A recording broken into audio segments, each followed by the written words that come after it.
아침에 나로 주의 인자한 말씀을 듣게 하소서. 성도 여러분 안녕하세요. 수요일입니다. 오늘도 하나님의 은혜가 여러분들의 삶의 자리에 가득하기를 간절히 소망합니다. 말씀 한 곳 봅니다. 욥기 13장 20절부터 28절까지의 말씀을 제가 봉독해 드립니다. 오직 내게 이 두 가지 일을 행하지 마옵소서. 그리하시면 내가 주의 얼굴을 피하여 숨지 아니하오리니 곧 주의 손을 내게 대지 마시오며 주의 위엄으로 나를 두렵게 하지 마실 것이니이다.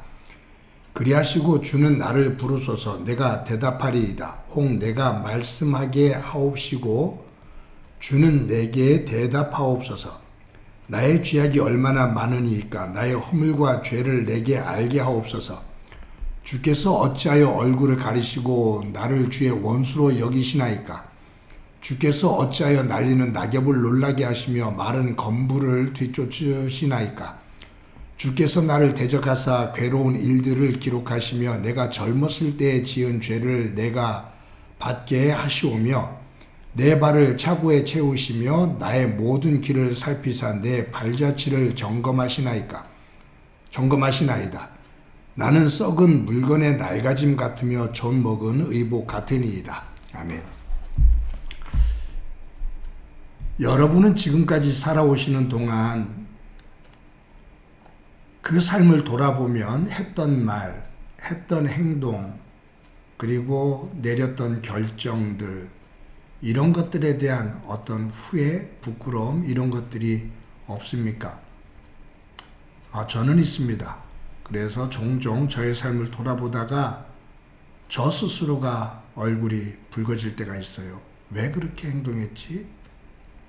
왜 그런 말을 하고 그런 결정을 했을까? 왜 그런 자리에 있었을까? 라는 후회, 그런 부끄러움, 이런 것이 있습니다. 믿음 생활에 있어서도 있죠. 고통스러운 어떤 고난, 힘든 일을 겪을 때, 그 과정 속에서 불평하고 원망하고 마른 막대기처럼 비비 틀려지는 그러한 상태. 그런데 그런 과정을 지나서 어느 순간 그 과정을 통과한 이후에 하나님께서 다듬고 세우셔서 더 귀한 길로 인도해 주셨다라는 것을 깨닫게 될 때, 단지 그 힘들고 어려웠을 때 그냥 그 현상만을 가지고 불평하고 원망하고 시리에 빠지고 했었던 그 나약하고 어리석은 믿음의 세계, 그것이 참 부끄럽게 느껴질 때가 있습니다. 오늘 본문의 욥은 욥의 세 친구가 욥을 정말로 날카롭게 비판하고 그리고 아주 강하게 질타를 합니다. 가장 친한 친구들의 비난, 그리고 질타, 거기에 욥이 자신을 변명하기도 하고 그리고 거기에 항변하기도 합니다. 그런데도 이 욥이 마음이, 그 화가, 분이 풀리질 않는 거예요. 억울함이 풀리지 않는 거예요. 그래서 본문에 욥이 하나님 앞에 기도를 드립니다. 20절에 이렇게 기도해요. 오직 내게 이 두 가지 일을 행하지 마옵소서. 그리하시면 내가 주의 얼굴을 피하여 숨지 아니하오리니 곧 주의 손을 내게 대지 마시오며 주의 위엄으로 나를 두렵게 하지 마실 것이니이다. 그러면서 그 밑에 쭉 나오거든요. 두 가지예요. 뭐냐면 하나님, 일방적으로 저를 그렇게 치지 마십시오. 하나님의 위엄을 가지고 일방적으로 저를 그렇게 억누르지 마십시오. 그러니까 지금 이 욥은 자기가 하나님으로부터 일방적으로 당하고 있다라고 생각을 하는 거예요. 그러니까 그렇게 하지 마십시오 라고 사실 기도지만 항의하는 거죠. 두 번째가 뭐냐면 제가 이 고난을 받으면서 하나님 앞에 질문을 하고 하나님 앞에 말을 하는데 대답해달라고 하나님 앞에 자꾸 얘기를 하는데 하나님은 침묵만 하고 계십니다. 그렇게 침묵만 하지 마시고 말씀해 주십시오. 그러면 나에게 무언가 말씀하시면 나도 대답할 겁니다. 침묵하지 마시고 말씀하십시오. 그거에 이 욥의 이 두 가지 기도라고 말하지만 사실은 하나로 묶어서 말한다면 저 억울합니다. 아무리 생각해도 억울합니다. 제가 이 고난 이만큼 받을 이유가 없습니다. 하나님이 일방적으로 이렇게 하시니 저 너무너무 억울합니다. 하나님 말씀해 주십시오. 라고 하는 항변이죠. 여러분, 이제 이 욥기를 읽으면서 이 욥이 그 고난 속에서 정말로 욥이 당하고 있는 이 고난은 누가 당해도 이런 항변을 할 수밖에 없는, 하나님 앞에 대들 수밖에 없는 그러한 고난이죠.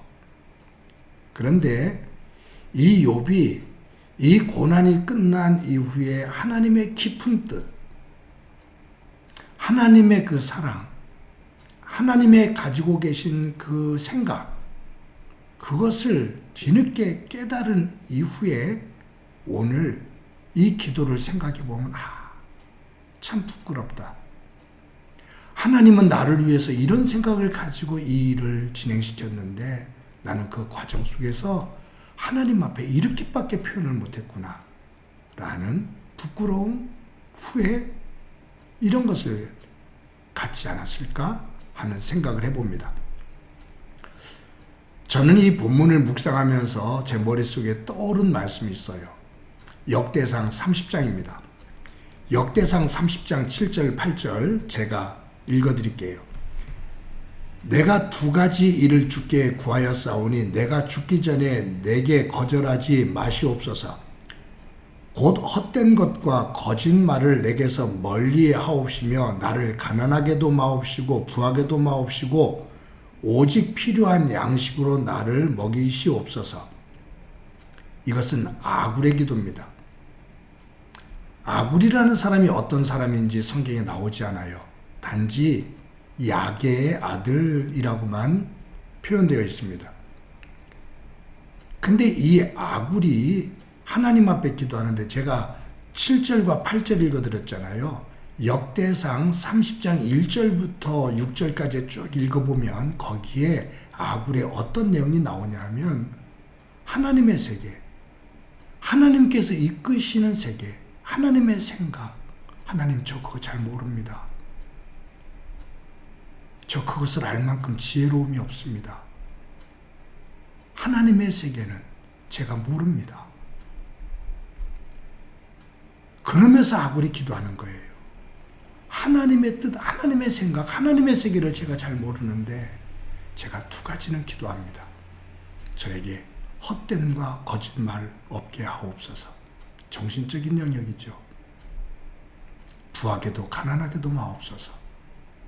하나님을 섬길 만큼의 일용할 양식을 주옵소서. 여기 보면요, 욥의 두 가지 나에게 들어주십시오 기도하는 것과 아굴이 나에게 두 가지 기도 들어주십시오라는 이 내용.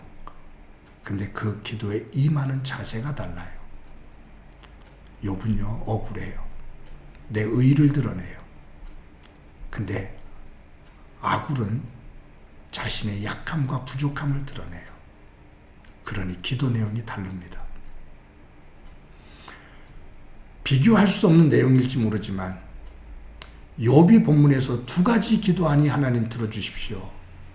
아굴이 역대상 30장에서 내가 두 가지를 하나님 앞에 기도하니 하나님 들어주십시오. 그 기도의 내용, 기도하는 자세, 그의 영적인 자세, 이런 것들을 점검하며 오늘 하루를 살 때 야곱이 기도하는 자세가 아닌 아굴이 기도하는 자세를 가지고 그 영적 상태를 가지고 오늘도 하루를 살아 하나님과 동행하는 소중한 날이 되어지기를 간절히 소망합니다. 한번 기도합니다. 하나님 감사합니다. 욥도 하나님 앞에 두 가지를 들어달라고 기도하고 아굴도 두 가지를 들어달라고 하나님 앞에 기도하는데 기도하는 자세, 기도하는 내용이 다른 것을 봅니다.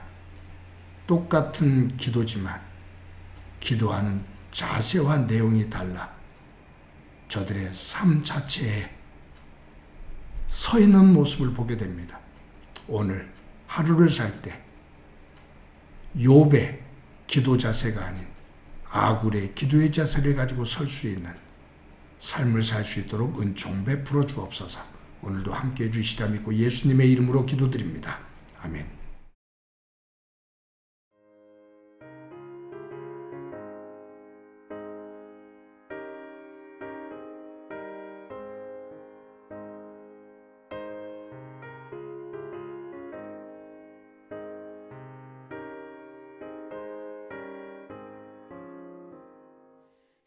인내하신 곳에 주여 내가 비오니 죄인오라 하실 때에 날 부르소서. 주여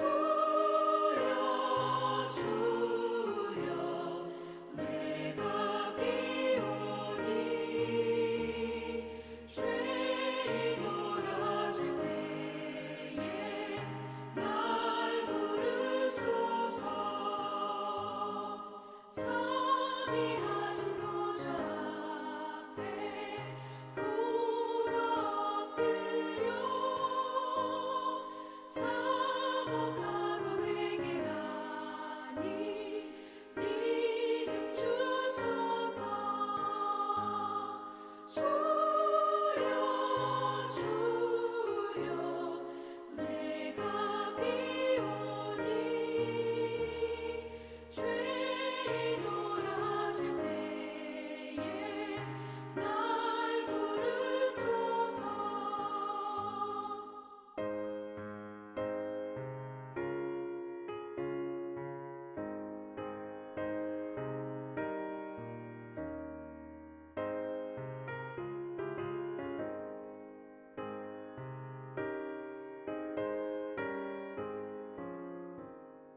주의